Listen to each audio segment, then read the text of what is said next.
Être à la stature de Jésus, parvenir à la maturité en grandissant par la parole de Dieu. On va voir cette idée-là. Tu ne peux pas penser que tu es en train de grandir dans le Seigneur puis de maturer si tu as tassé la Bible de ta vie.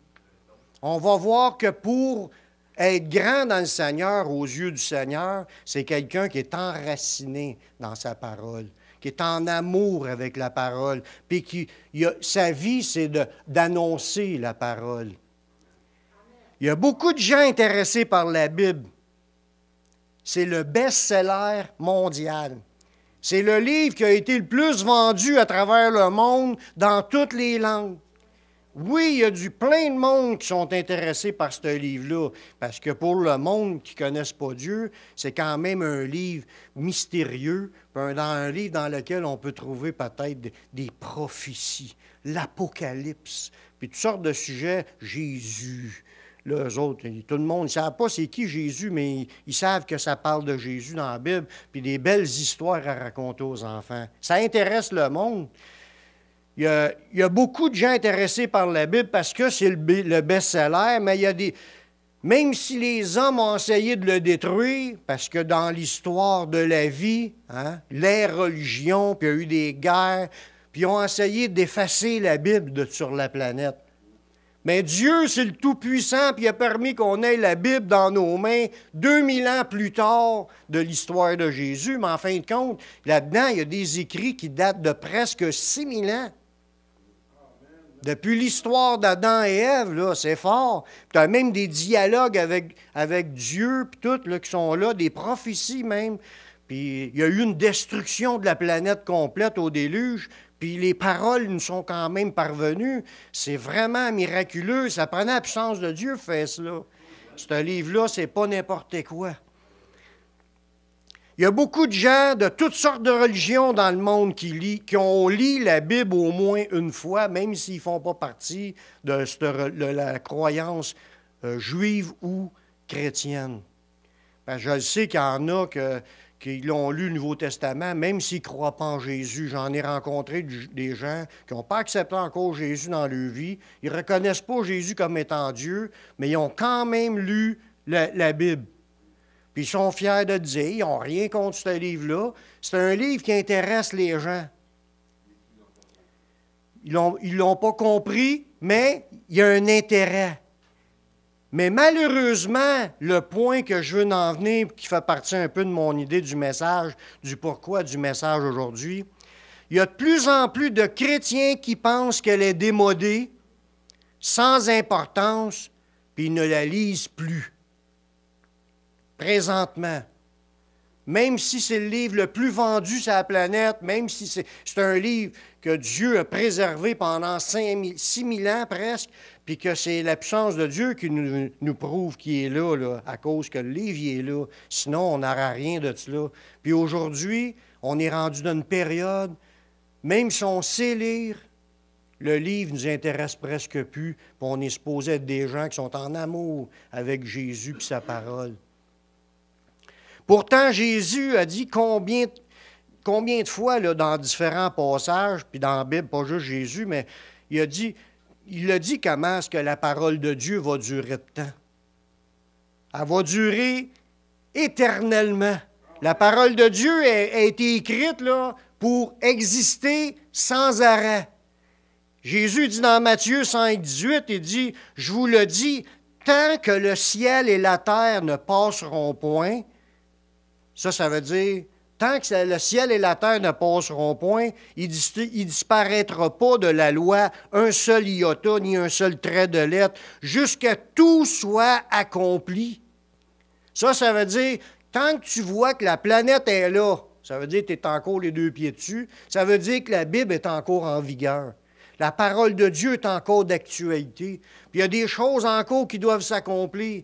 Tout ce qui est écrit, mais il dit, tant que le ciel et la terre vont être là, il y a encore des choses qui doivent s'accomplir, puis le livre va encore rester. Même que le ciel et la terre disparaissent, le livre va encore rester. C'est encore plus fort que cela, parce que dans l'apôtre Pierre, lui, il a rajouté dans 1 Pierre 1,25, « Mais la parole du Seigneur demeure éternellement. La Bible, là, n'est pas démodée. Nous, on va être démodés, on sera plus ici, puis la parole de Dieu va entrer encore sur la planète, puis il va encore du monde sur la planète, puis l'histoire va se continuer comme c'est écrit dans le livre. Lui, il n'est pas démodé. Puis cette idée-là qu'elle n'est plus à date, puis que tout est accompli, c'est une fausse pensée. Parce que Jésus, là, quand il est mort sur la croix, il a dit « tout est accompli ». Il n'a pas dit que toute la Bible était accomplie. Ça en voulait dire que toutes les prophéties à propos de lui sont accomplies. Il y a une différence, parce qu'il y a encore des choses que dans l'Ancien ont été prophétisées qui ne sont pas encore accomplies. Puis que Jésus en a annoncé, lui tout, puis les apôtres aussi, des choses après même que Jésus soit venu. Les apôtres ont parlé puis ont annoncé des choses à venir qui ne sont pas encore accomplies. Il y en a d'autres qui pensent qu'à l'an 70, avec la destruction de Jérusalem, que tout s'est accompli. Mais c'est encore pas vrai, parce que Jésus n'est pas revenu. La Bible parle d'un retour visible de Jésus. Il y en a des chrétiens qui pensent que Jésus ne reviendra pas visiblement. Puis il y en a d'autres qui disent « Il est revenu, mais invisible. » Donc, tu le vois-tu? Ils pensent que c'est ça, puis c'est pas des farces, là. Aujourd'hui, c'est cela.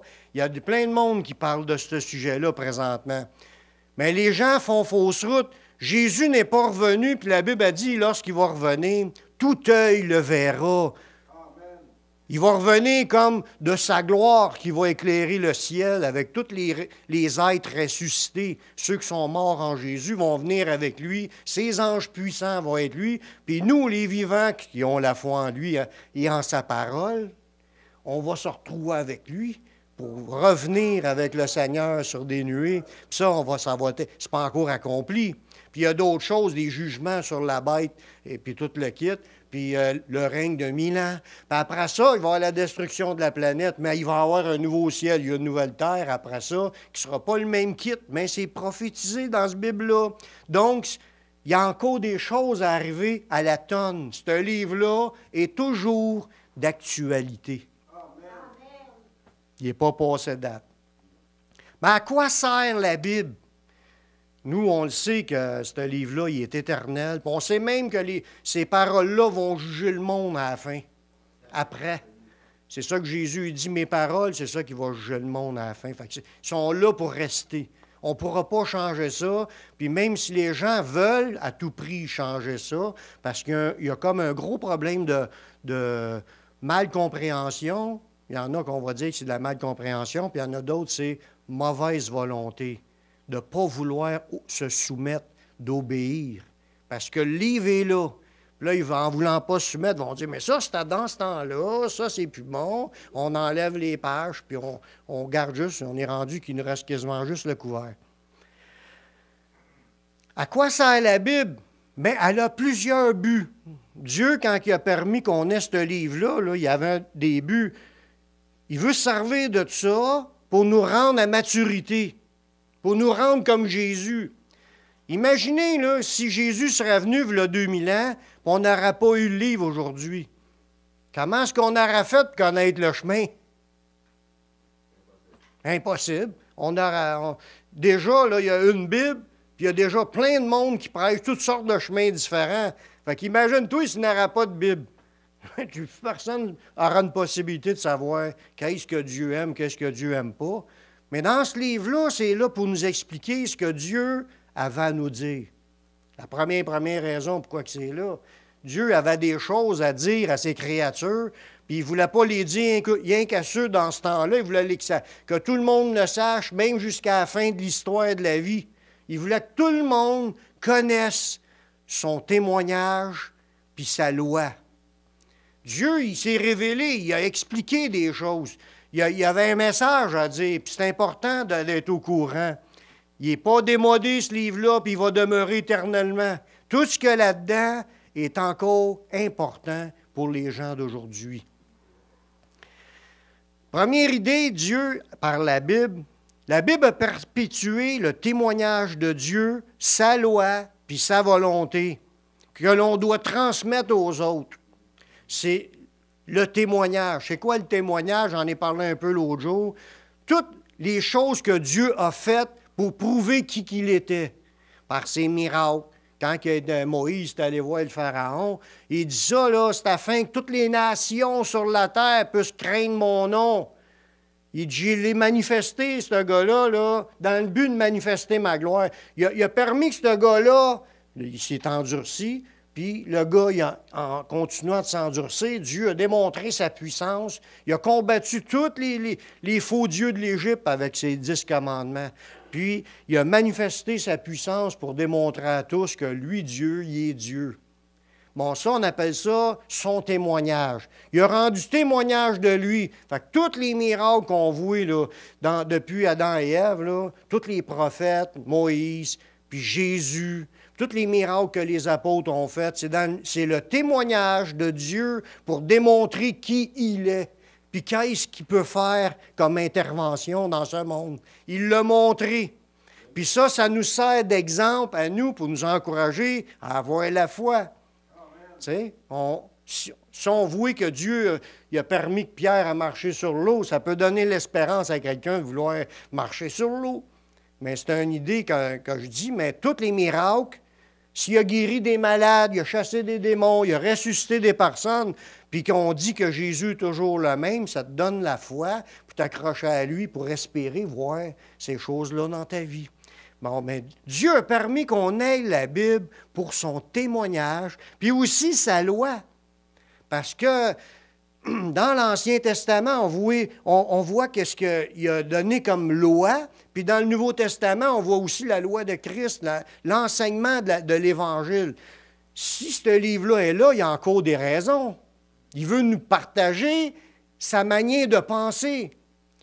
Dans le psaume 78, le verset 5, ça dit « Il a établi, en parlant de Dieu, un témoignage en Jacob. » Un témoignage, c'est ce que je vous disais, en manifestant sa puissance, en faisant des miracles. Dieu a démontré qu'il existait, il a démontré qu'il était là, il les a prouvés avec toutes sortes de signes, de prodiges et de miracles. Son témoignage est fait, puis il en fait encore des signes pour démontrer qu'il est encore là. Puis il dit, il a mis une loi en Israël, puis il a ordonné à nos pères de l'enseigner à leurs enfants. Tout ça, là, ça veut dire, ce qu'on apprend de Dieu, ses miracles, sa puissance, puis ce que Dieu aime pas, mais on apprend des choses sur Dieu, puis c'est à cause qu'on a le livre des mains qu'on apprend cela. Puis là, on peut le transmettre à d'autres. C'est ce qu'on fait. Toutes les églises sur la planète parlent de Dieu, puis parlent de sa parole. Toutes les églises sur la terre parlent de Dieu, puis sa parole, puis ils transmettent ce que Dieu pense, ce que Dieu aime, ce que Dieu n'aime pas. C'est à ça que ça sert la Bible. Jésus a dit « enseignez-leur ». C'est ça qui est le but. C'est comme un rabbi qui enseigne ses élèves qui sont des disciples. Parce que le mot rabbi veut dire le professeur, le maître, un professeur, ou les autres qui écoutent, c'est des disciples. Le mot disciple veut dire élève. Fait que c'est comme si on est des professeurs avec des élèves, puis toute notre vie, on écoute la parole de Dieu, puis on se fait expliquer. Puis c'est ça, on transmet ce qui est écrit dans la Bible. Puis c'est important. Dieu nous demande de retransmettre pour qu'il y en ait d'autres qui connaissent son témoignage puis sa loi. Un autre point qu'on voit dans la parole de Dieu, à quoi qu'elle sert, elle sert à garder par écrit toutes ses alliances, ses promesses, puis ses conditions pour obtenir les promesses. C'est tout écrit dans la parole de Dieu. Il y a tellement de belles promesses que Dieu a données à ses disciples, mais aussi aux gens du passé, puis ils ont vécu des choses incroyables avec ces promesses-là.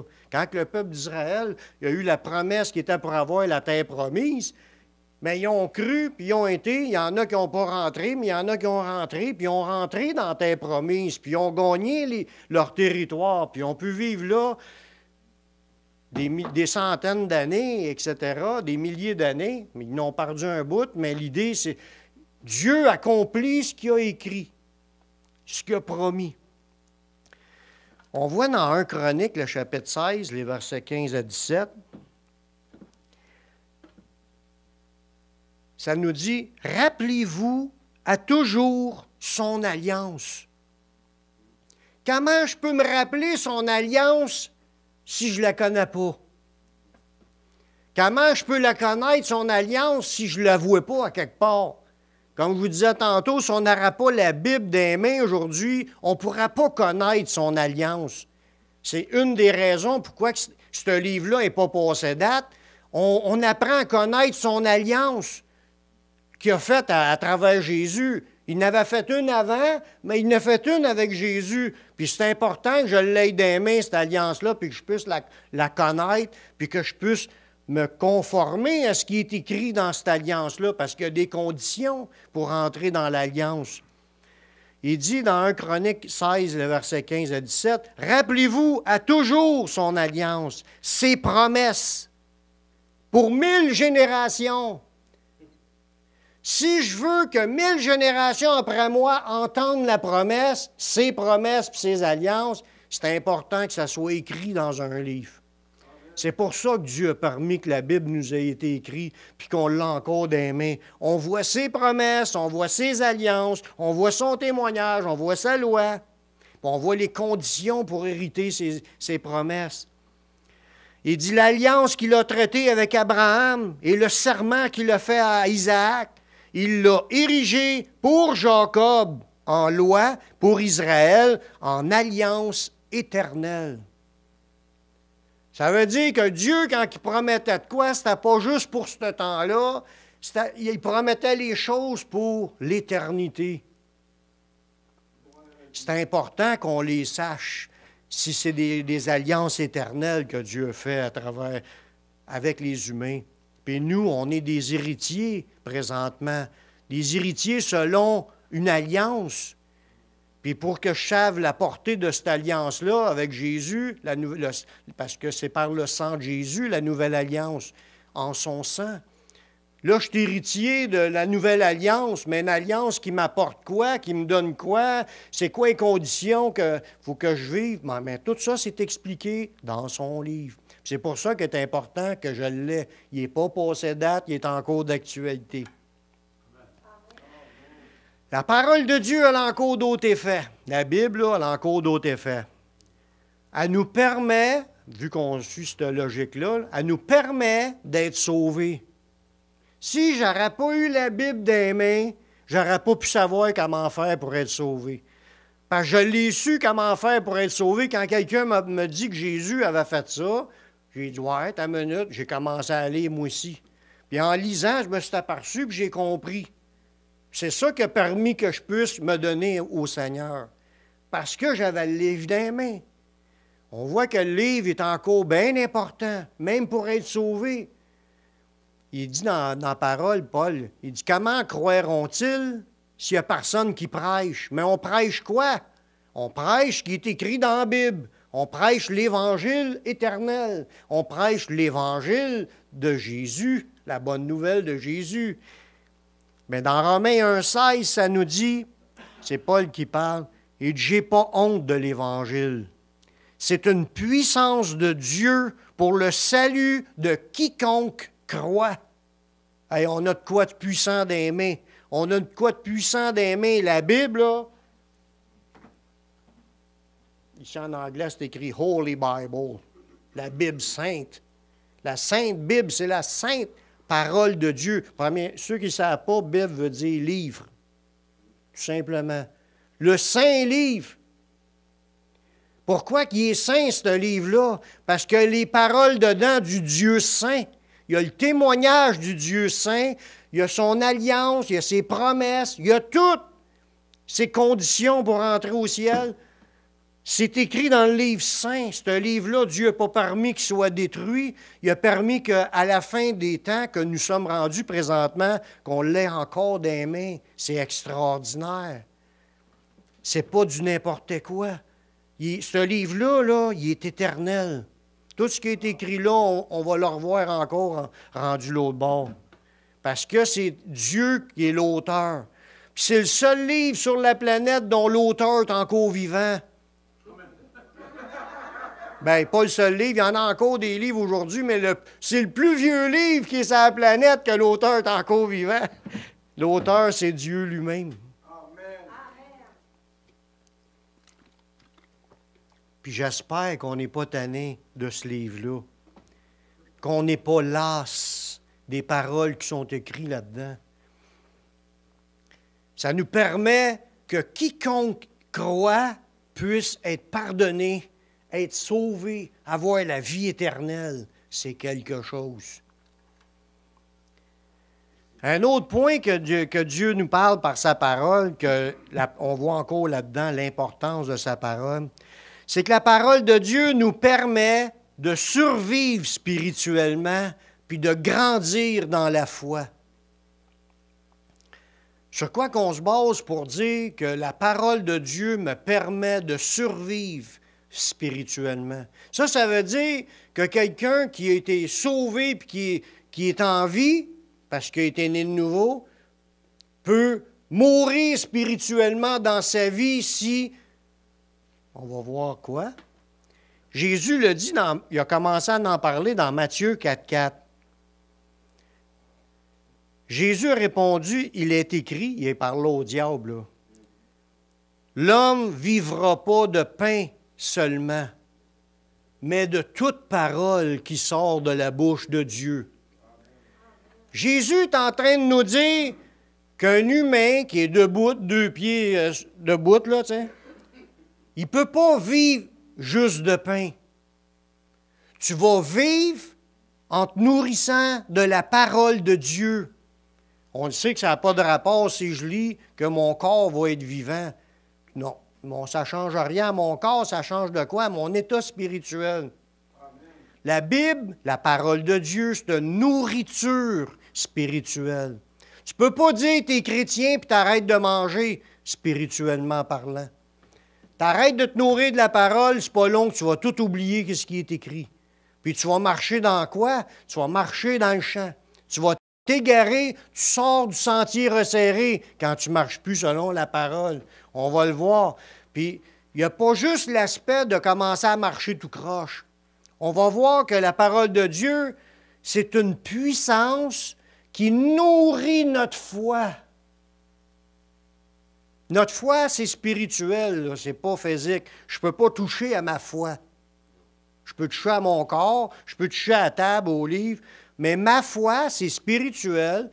Ma foi, parce que tu peux mettre ta confiance dans plein d'affaires dans ce monde, mais la foi en Dieu, ça peut grossir, ça peut grandir, ça peut se développer, ça peut se renforcer dans la foi. On peut se renforcer dans la foi, mais pour cela, il faut se nourrir de nourriture spirituelle, d'aliments spirituels qui nourrissent notre foi spirituelle. Puis ça vient de la parole de Dieu.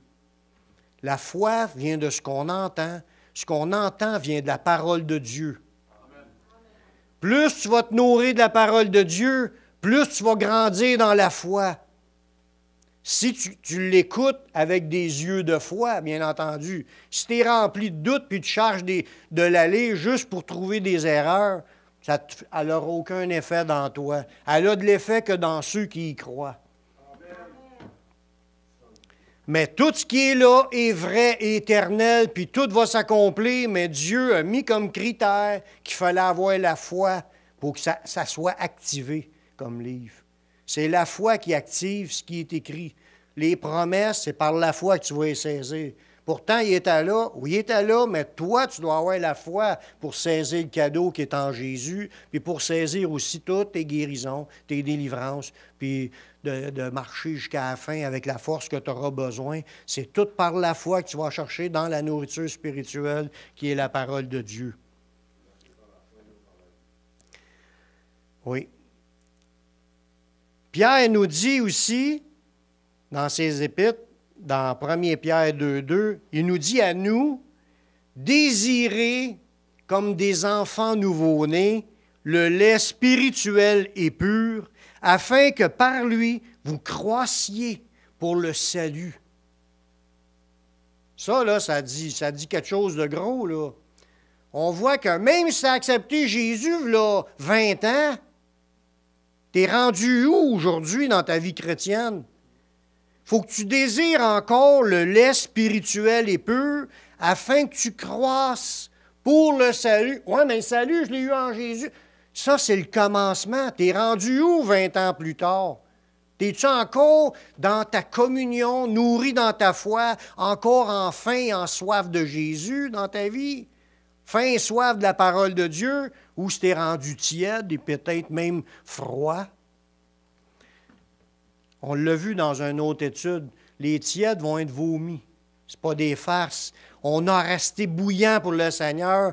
Il n'y a rien qui compte d'autre que de s'accrocher à Jésus. Il faut le faire passer en premier dans notre vie. Puis essayer de garder le contact coûte que coûte. C'est ça qu'on a vu aussi la semaine passée. Peu importe ce que ça coûte, il faut rester attaché à Jésus parce que c'est Jésus qui nous donne tout. L'accès dans la vie éternelle, là, c'est dans notre communion en Jésus. Si on néglige ça, comment on va... Il y a un verset qui dit « Si on néglige un si grand salut j'ai oublié le verset, là, il me reviendra plus tard. Mais le point que Pierre nous parle, là, désirez comme des enfants nouveau-nés. Un enfant nouveau-né, là, quand il est sorti du ventre de sa mère, c'est pas long qu'il désire du lait, hein? Puis il manifeste son désir, il crie. C'est correct, pogne la bouteille, OK? Là, tu y en donnes, puis là, il est calmé. Mais il dit qu'on devrait désirer la parole de Dieu comme cela. On pleure-tu pour se nourrir de la Bible? Puis que Dieu nous nourrisse par ce lait spirituel-là qui va te permettre de grandir pour le salut. Parce qu'on a besoin de devenir des hommes et des femmes de Dieu. On ne doit pas rester à la stature d'un enfant. On doit devenir des hommes et des femmes à l'image de Jésus. Jésus, là, ce que tu vois dans les passages, il parle de la parole de Dieu.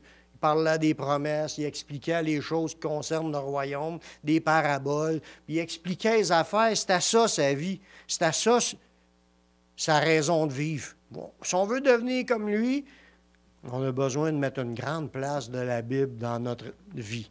Amen. Un autre beau point que la parole de Dieu fait dans nous. La parole de Dieu nous guide dans notre marche. C'est un guide. Ça veut dire, si on est au courant de ce qui est écrit là, c'est comme si notre chemin il est tracé.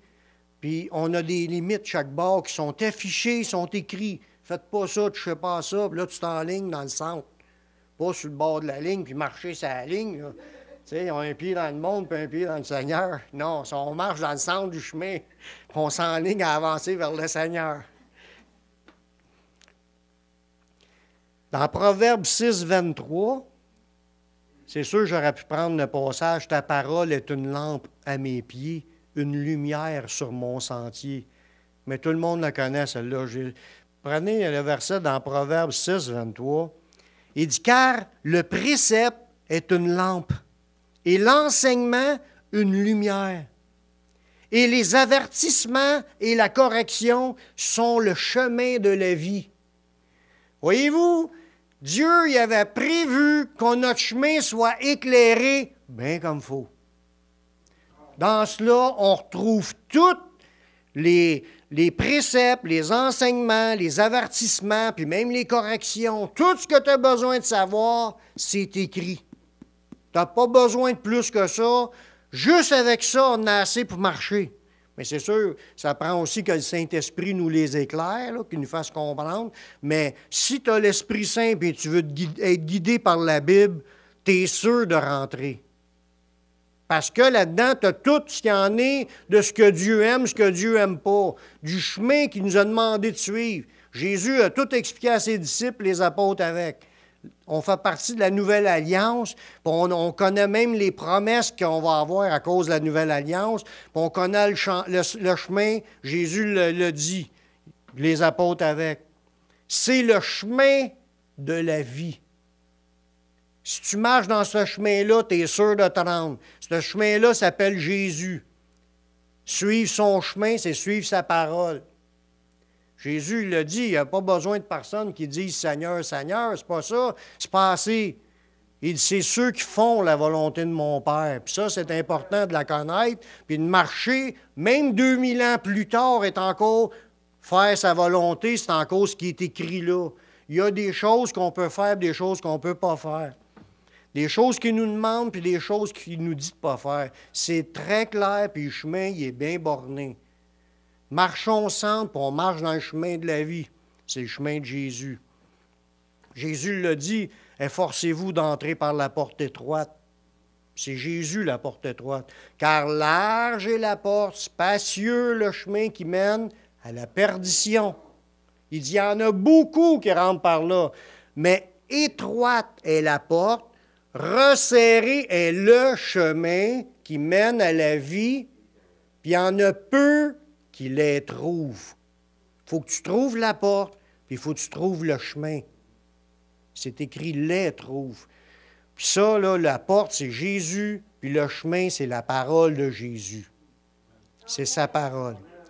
Puis il dit, là-dedans, tu trouves ses préceptes, ses enseignements, ses avertissements, sa correction, sont le chemin de l'arbre de la vie, le chemin de vie. Oui. Paul, il reprend cette idée-là.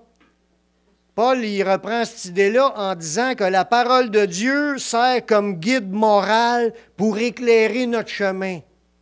Dans 2 Timothée, chapitre 3, le verset 16, il nous dit, « Toute écriture est inspirée de Dieu et utile pour enseigner, convaincre, corriger, pour instruire dans la justice. » Est-ce encore d'actualité 2000 ans plus tard?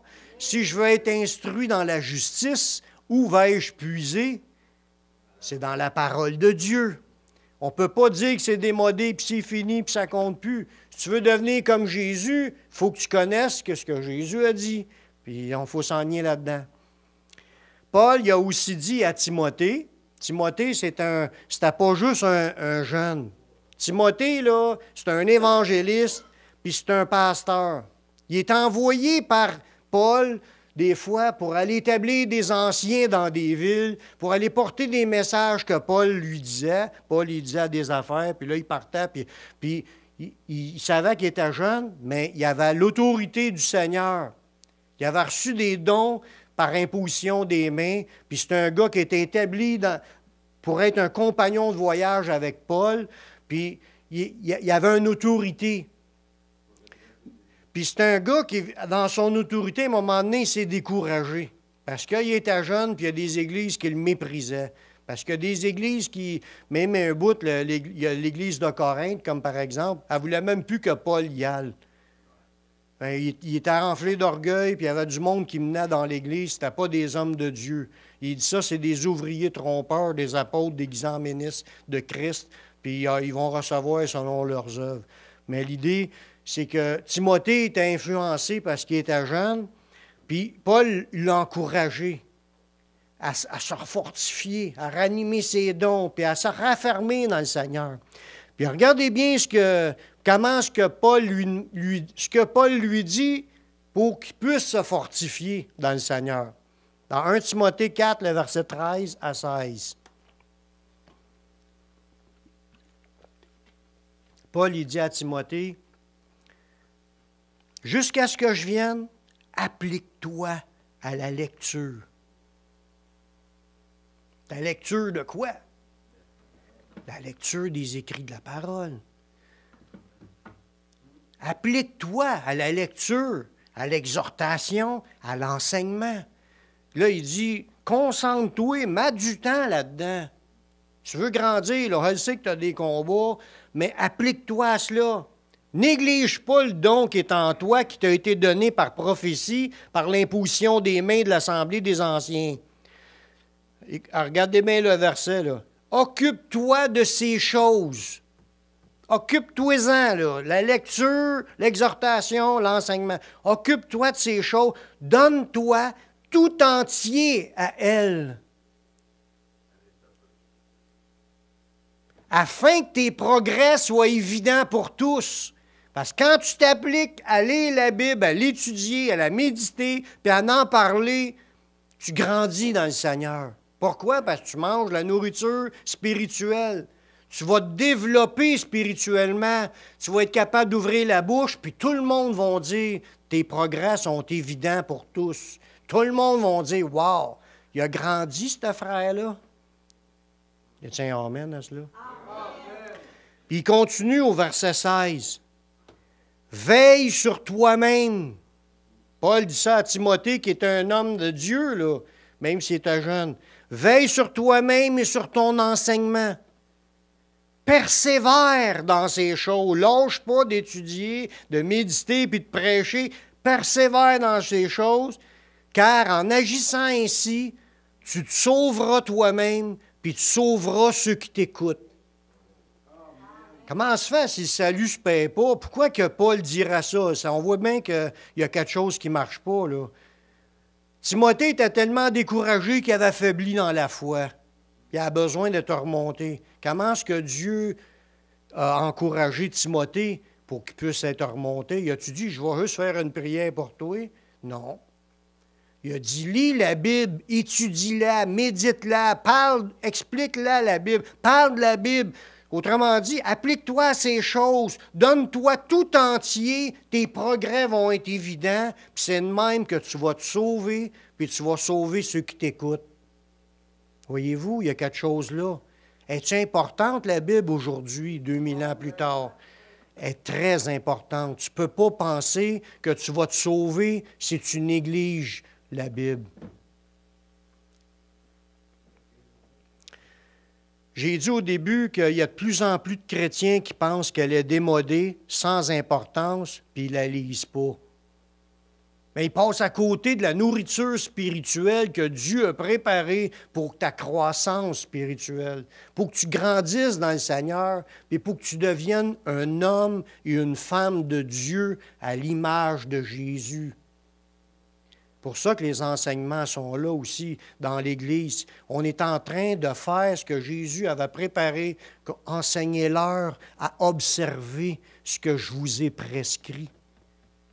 Les prescriptions, c'est les guides qui font partie, attention, dans les enseignements, allez pas par là, faites pas ça, touchez pas à ça. Tout ce qu'on apprend dans les prescriptions, puis on apprend aux gens puis où on les sait, puis qu'on se les fait rappeler. Paul, il explique ça à Timothée, mais je suis sûr que Timothée l'avait déjà entendu, mais il a besoin de se le refaire dire qu'il faut que tu te nourrisses spirituellement, tu vas t'affermer, tu vas grandir, puis tu vas te sauver toi-même, tu vas sauver ceux qui t'écoutent.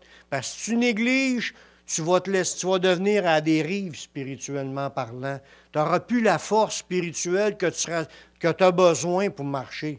Oui, là, dans la prière, on va chercher de la force, mais aussi dans la parole de Dieu. Ce n'est pas un contre l'autre, c'est les deux ensemble qu'on a besoin. Du contact, de la communion, mais aussi de se nourrir spirituellement.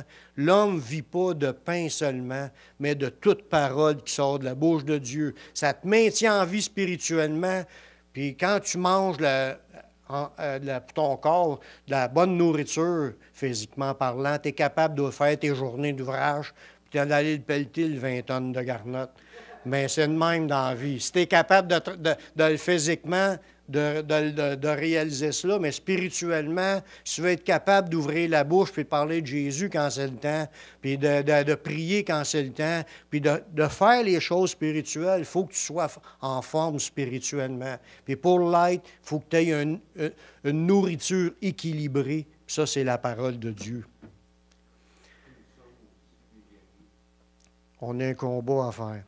Jésus n'a-t-il pas dit que si on l'aime, qu'on aime Jésus, nous devons aussi garder sa parole?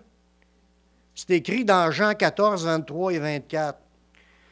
Jésus dit, si quelqu'un m'aime, il gardera ma parole, et mon Père l'aimera. Nous viendrons à lui, nous ferons notre demeure chez lui. Mais celui qui ne m'aime pas ne garde point ma parole. Et la parole que vous avez entendue n'est pas de moi, mais du Père qui m'a envoyé. Voyez-vous, tu ne peux pas dire que tu aimes Jésus si tu n'aimes pas la Bible. Si tu n'aimes pas ce que Jésus a dit, là, mais il ne va pas dire que tu aimes Jésus.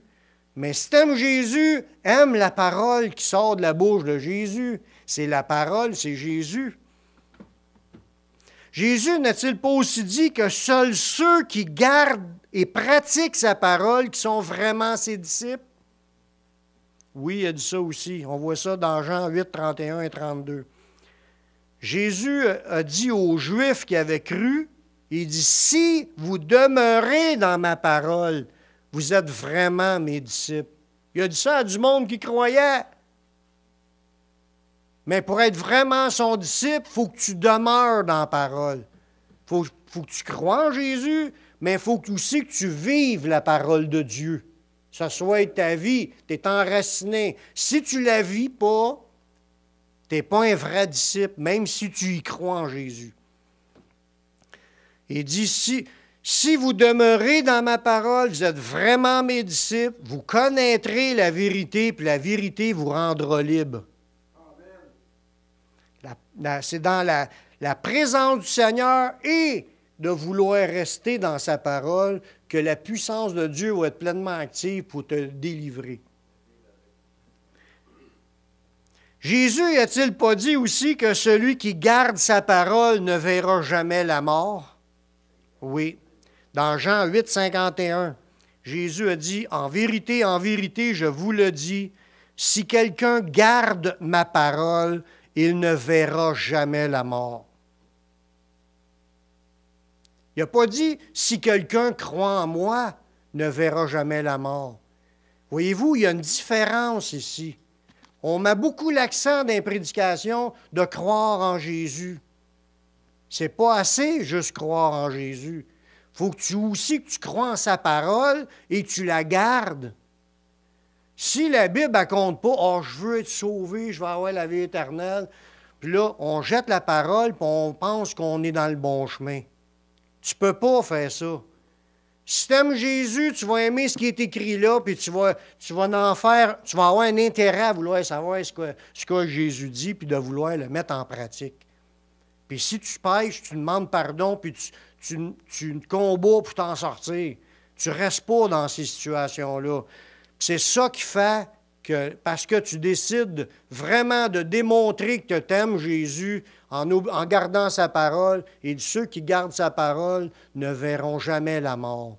Amen. Ça sous-entend que ceux qui la négligent, ils ne rentreront peut-être même pas.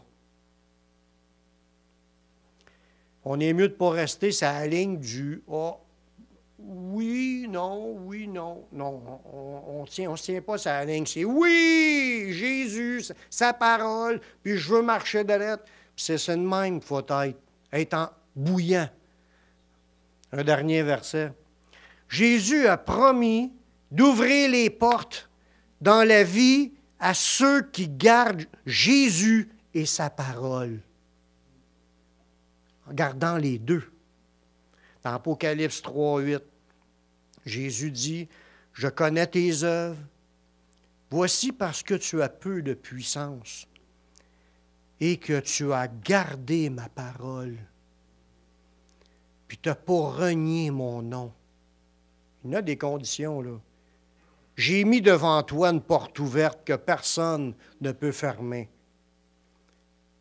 Croire en son nom, on ne l'a pas renié, c'est déjà un bon point, mais ce n'est pas assez. Oui, on croit, mais on garde sa parole. À ceux qui gardent sa parole, il dit, « J'ai mis devant toi une porte ouverte, puis personne ne peut la fermer. » Ça veut dire que Dieu est avec toi, puis Dieu va te faire réussir dans tout ce que tu entreprendras. Est-ce que tout le monde qui réussit présentement dans leur vie, ça veut dire que Jésus est avec eux? Non. Parce qu'il y en a qui réussissent, même les méchants, ils réussissent. Et les méchants réussissent, ce n'est pas le critère de dire parce que tu réussis dans ta vie financièrement, ça veut dire que tu as une réussite au niveau spirituel. Ça n'a pas rapport. Mais Jésus dit à toi, parce que tu gardes la foi en son nom, puis parce que tu gardes sa parole, bien, il va être avec toi, puis il va t'aider dans ta marche à toi pour que tu réussisses. Ça ne veut pas dire que tu vas devenir riche, mais ça ne veut pas dire que tu ne deviendras pas non plus. Dieu n'a rien contre ça, c'est pas ça le but, c'est garde sa parole, marche avec le Seigneur, aime-le, il va te faire passer à travers tes épreuves, puis tes combats, puis tes luttes, puis tes efforts, puis il va te bénir, puis il va t'ouvrir des portes, puis la bénédiction est avec toi. Amen. Amen. On va prier ensemble. Seigneur, je te remercie pour ta parole. Parce que là-dedans, on retrouve tout ce qu'on a besoin de savoir pour être sûr, pour nous affermer, pour nous faire qu'on ait une confiance en nous. Puis ça nous fait grandir quand on apprend les choses puis qu'on s'en nourrit. Seigneur, merci de nous avoir permis qu'on ait cette parole aujourd'hui, 2000 ans plus tard. Je te demande de nous garder bouillants, qu'on ait toujours à cœur de mettre en pratique ce qui est écrit là, qu'on ne s'endurcisse pas, puis qu'on n'arrache pas de page de la Bible. Comme tu nous as dit aussi dans la parole, si on retranche quelque chose ou si on en rajoute, mais on veut rester tel que c'est écrit. Puis je te remercie de ce que tu vas faire. Ça sera la plus belle réussite pour nos vies, que tu nous gardes dans ce chemin-là. Nous sommes reconnaissants, Seigneur, puis je te demande de nous aider dans notre marche. Puis merci de ce que tu vas faire dans la suite. On met notre vie entre tes mains dans le nom de ton Fils Jésus. Amen.